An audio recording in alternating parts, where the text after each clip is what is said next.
الحمد للہ نحمده ونصلي على رسوله الكريم وعلى آله وصحبه ومن تبعهم بإحسان إلى يوم الدين اما بعد۔ شریعت اسلامیہ میں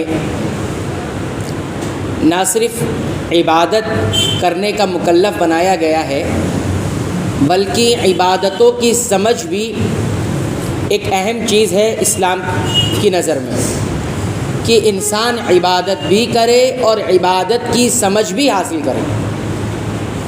لہذا پچھلے درس میں یہ بات بتائی گئی تھی کہ اللہ تعالیٰ جس انسان کے ساتھ بھلائی خیر کا ارادہ کر لیتے ہیں تو اسے دین کی سمجھ عطا کرتے ہیں۔ تو دین کیا چیز ہے وہ بتا دیا گیا۔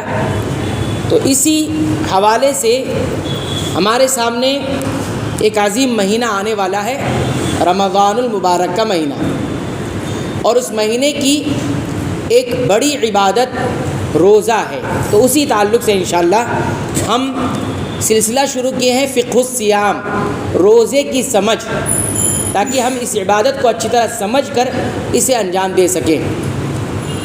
تو ہمارے یہاں عبادت ہی رہے، وہ رسم اور رواج نہ بن جائے، عادت نہ بن جائے، بلکہ عبادت ہی رہے۔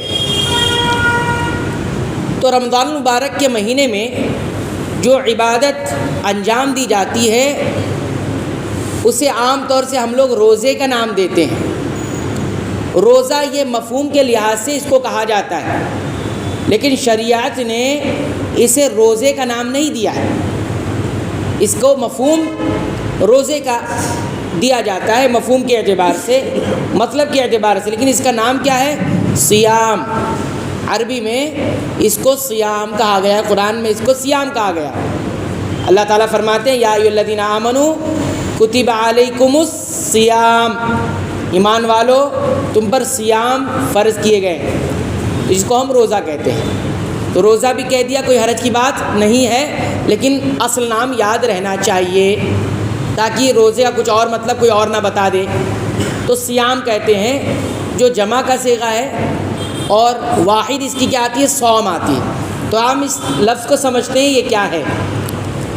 عربی زبان کی ڈکشنری جب اٹھائیں گے تو ایک ڈکشنری، ایک لغت ہے مقاییس اللغہ، ابن فارس رحمہ اللہ نے اسے لکھا ہے۔ اس کے اعتبار سے صوم کا معنی کیا ہے؟ 6 باتوں کا ذکر کیا ہے اس میں۔ نمبر 1، صوم کا لفظ بنا ہے صاد واو میم سے، صاد واو میم، اور اس کے معنی جو ہوتا ہے رک جانا، روک لینا، امساک، اور حرکت کرتی ہوئی چیز کا رک جانا، اس کا معنی ہوتا ہے۔ صوم کا معنی کیا ہوتا ہے؟ روکنا، رکنا اور حرکت کی ہوئی چیز کا رک جانا، اس کو صوم کہا جاتا ہے، صوم کا معنی۔ اسی لیے روزے دار کو صائم کہتے ہیں۔ کیوں؟ اس لیے کہ وہ اپنے آپ کو روک لیتا ہے، کس چیز سے؟ کھانے سے، پینے سے، اور شہوت کو استعمال کرنے سے۔ اس کی جو چاہت ہے، جو اللہ نے رکھی ہے، اس کو استعمال کرنے سے کچھ وقت کے لیے کیا ہوتا ہے؟ اپنے آپ کو روک لیتا ہے۔ تو بالقصد کسی چیز سے اپنے آپ کو روکنے کو کیا کہا جاتا ہے؟ صوم، اور اسی کو صائم کہتے ہیں، روزے دار کو۔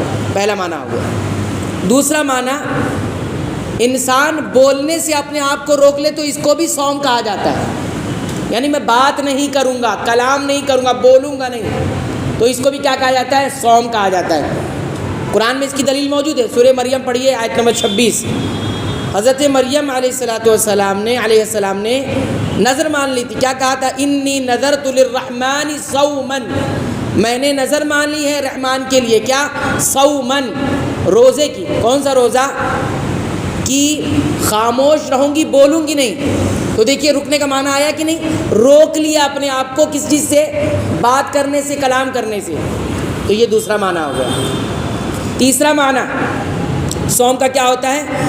آدمی چل رہا ہے اور چلتے چلتے ایک جگہ رک گیا، تو حرکت کر رہا تھا، موشن میں تھا، اب کیا ہو گیا؟ رک گیا۔ تو اس رکنے والے آدمی کو کیا کہتے ہیں؟ صائم۔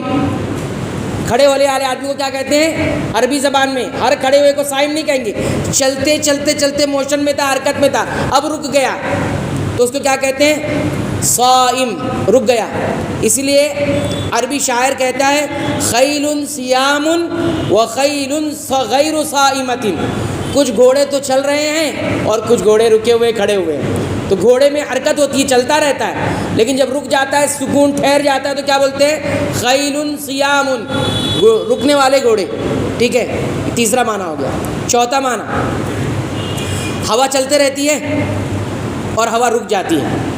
کیا ہو جاتی ہے؟ رک جاتی ہے. تو عرب والے کیا کہتے ہیں؟ ہوا رک گئی, تو اسی کے لیے لفظ استعمال کرتے ہیں صوم. ٹھیک ہے, کیا استعمال کرتے ہیں؟ صام الریاح, ہوا رک گئی. تو حرکت کرنے والی جب چیز رکتی ہے تو کیا بولتے ہیں؟ صام الریاح. ٹھیک, یہ چوتھا معنی ہو گیا. پانچواں معنی, ایسے ہی سورج طلوع ہوا, سفر کرتے کرتے کرتے بیچ میں آ گیا, وہاں رک جاتا ہے تھوڑی دیر کے لیے. تھوڑی دیر کے لیے کیا ہو جاتا ہے؟ وہ رک جاتا ہے. حرکت کرنے والی چیز رک گئی نا, اور یہ اپنے قصد سے نہیں رکتا ہے. وہ کس سے رکتا ہے؟ ایک خارجی طاقت ہے جو اللہ نے اسے عطا کی ہے, اس حکم کے تابع ہونے کی وجہ سے وہ رک جاتا ہے. باہر کی, اس کو کیا بولتے ہیں؟ ایک ہوتا ہے انٹرنل پاور, ایک ہوتا ہے ایکسٹرنل پاور. ایکسٹرنل پاور جو اللہ نے اسے دی ہے, اس سے وہ اس کے رک جاتا ہے. تو ایسے وقت میں بھی کیا کہتے ہیں عرب والے؟ کہتے ہیں سامن نہار, سورج آ کر رک گیا ہے. اس وقت نماز پڑھنے سے منع کیا کہ مطلق نفل نہیں پڑھنا چاہیے.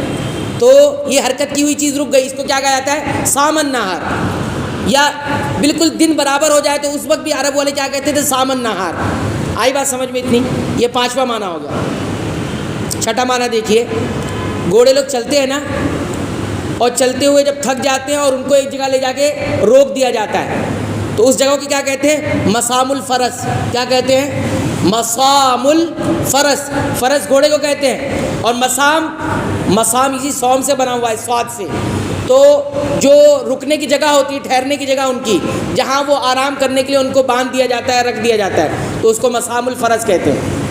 تو اس کو مسام الفرس کیوں کہتے ہیں؟ کیونکہ وہ حرکت کرتے ہوئے جا کے وہاں پر ٹھہر گیا, سکون میں آ گیا, اس لیے اس کو کیا کہتے ہیں؟ مسام الفرس. گھوڑوں کے رکنے کی جگہ, روکوں کی رکنے کی جگہ. اور اردو والے کیا کہتے ہیں؟ استبل. کیا کہتے ہیں؟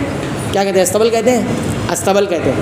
ٹھیک ہے, تو کہنے کا مطلب یہ ہے کہ روزے کو سمجھنا ہے تو اسی طرح سمجھو. اس کا نام کیا ہے شریعت میں؟ صوم. جمع کیا ہے؟ صیام. تو عبادتوں کا نام یاد رکھنا بہت ضروری ہے, نہیں تو آنے والے وقتوں میں لوگ عبادتوں کے مفہوم کو بھی بدل دیں گے. اس لیے آپ بولنے میں کوئی حرج نہیں ہے, کوئی جائز ناجائز کی بات نہیں آ رہی ہے یہاں پر, لیکن اصل مقصود جو عبادتوں کا نام ہے وہ یاد رکھنا ضروری ہے. روزہ کیا روزہ؟ اللہ کے رسول نے روزہ کہا ہے, کسی صحابی نے روزہ کہا ہے؟ نہیں. روزے کا وہ مفہوم ہی نہیں ادا ہوتا ہے. ایسی نماز صلاۃ یاد رکھو, صرف بولنے کا نہیں کہ صلاۃ بولنے لگیں گے, صوم بولنے لگیں گے, اس سے منع نہیں کیا جا رہا ہے, لیکن صرف علم میں رکھو کہ عبادتوں کا ایک نام شریعت میں دیا گیا ہے. ٹھیک ہے, تاکہ ہمیں اصل مفہوم معلوم رہے. اس لیے ہم نے دیکھا ہے کچھ لوگ نماز کہہ کر نماز کے مفہوم کو بھی بدل دیا. صلاۃ کا معنی دعا ہوتا ہے عربی میں, ڈکشنری میں, تو دعا مانگ لو ہو گئی نماز, دعا مانگ لو ہو گئی نماز. تو اس سے یاد رکھنا ضروری. صوم, ابھی صوم کا میں نے صرف ڈکشنری میں کیا معنی ہے وہ بتایا ہے. کل انشاءاللہ ہم بتائیں گے کہ صوم کا شریعت میں کیا معنی ہے, صوم کس کو کہتے ہیں, روزہ کس کو کہتے ہیں, تو وہ انشاءاللہ آئندہ درس میں ذکر کریں گے. لیکن اتنی بات یاد رکھیں کہ خود سے اپنے پاور اپنے ارادے سے رکنے کا نام کیا ہے؟ صوم. ٹھیک ہے, اور باقی چیزوں میں جو رکنا ہوتا ہے وہ ان کو باہر سے جو پاور ملتی ہے یا فطری طور پر جو طاقت ہوتی ہے اس سے وہ جو رک جاتے ہیں اس کو بھی صوم کہا جاتا ہے, یا کھڑے ہونے والے انسان کو صائم کہا جاتا ہے. ٹھیک, اتنی بات یاد رکھیں. انشاءاللہ آئندہ درس میں ہم روزے کی شریعت میں کیا کہتے ہیں اس کو دیکھیں گے. اللہ تعالیٰ سے دعا ہے رب العالمین تو ہمیں عبادتوں کو سمجھ کر ادا کرنے کی توفیق عطا فرما. آمین.